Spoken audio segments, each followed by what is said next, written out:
The William Hoy Story: How a Deaf Baseball Player Changed the Game, written by Nancy Churnin, illustrated by Jez Tuya.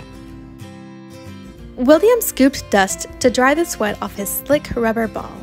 He stared at the small X he'd chalked on the barn wall. He closed his eyes, he opened them and threw. Bam! He hit the mark. He stepped back so he could try again. His mother waved her arms. She was applauding him.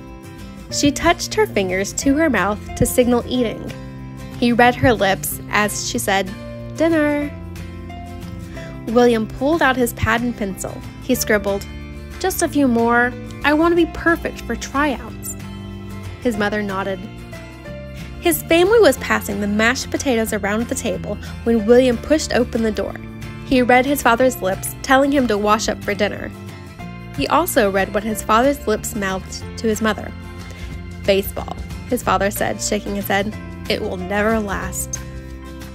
Still, William couldn't wait to try out at his school, the Ohio State School for the Deaf. At tryouts, he threw the ball. He caught it. He batted. He waited. "Too small," the team captain said. William never got much taller than 5'5". He couldn't do anything about that, but maybe they'd give him another chance if he aimed better and ran faster. So every day, after homework and chores, he practiced. One day, William was standing outside the cobbler shop where he fixed shoes, wistfully watching men play baseball in a far-off field. A foul ball crashed by his feet. With his strong, short arm, he threw the ball straight into an amazing player's waiting hand. "Hey, kid," the player called. "Want to join us?" But William couldn't read the player's lips from where he was, so he turned back to work. The man ran to William and tapped his back to get his attention. William whirled around, and this time, when the man repeated the question, he understood. He scrambled happily to the outfield. William threw the ball smack into his teammate's hands. When he was up to bat, he sent it soaring where no one could catch it. "What's your name?" asked one of the players. "William Hoy," William wrote. The man looked at the piece of paper a long time. He seemed to be thinking. "Do you want to try out for our team?" he asked William at last. William grinned. He sure did. William soon learned life in the hearing world wasn't easy. Unlike his parents, few people used sign language in the 1880s, and certainly not in baseball. He won a spot on the first team he tried out for, but the manager smirked when he offered William less money than he paid the others. "I quit," William told him with his notebook. He quickly found another team. But even on his new team, some players talked behind his back so he wouldn't know what they were saying. Others hid their mouths so he couldn't read their lips. One day, a pitcher played the meanest trick of all. William let 3 pitches go by because he thought they were balls. He was too far to read the umpire's lips and didn't know they were actually strikes. He stood, gripping his bat, waiting for the next pitch, but the next pitch never came. William was so confused. Suddenly, the pitcher burst out laughing. He pointed to the fans in the stands laughing too. William's face grew hot. He walked off quickly. He wasn't going to cry. Not about baseball, he told himself. He jammed his hands into his pockets. Paper crunched against his fist. He pulled out a letter from his mother.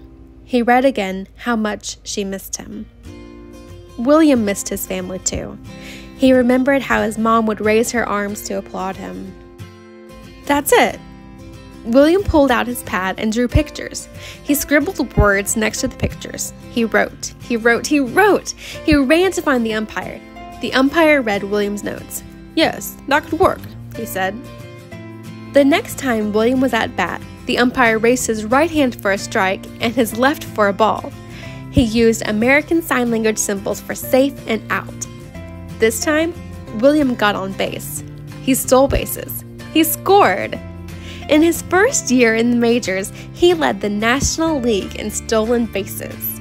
With his strong, short arm, he became the first player to throw 3 base runners out at the plate in one game from the outfield.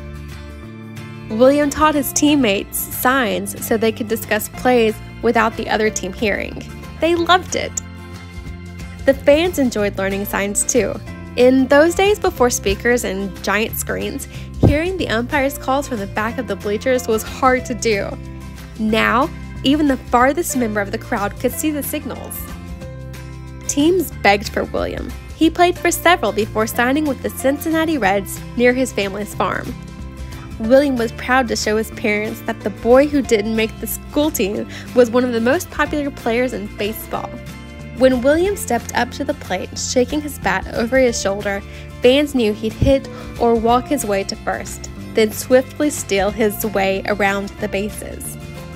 Carefully watching the signals, he led the American League in walks in 1901.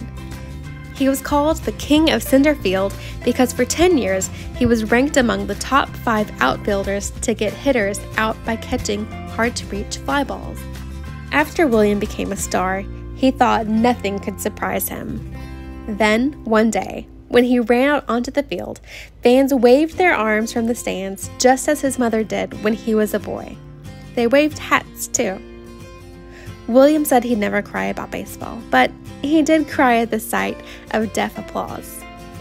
All he'd wanted to do since he was a boy was find a way to play his favorite game. He never dreamed he'd change how the game was played, but he did, and we still cheer him today. The end.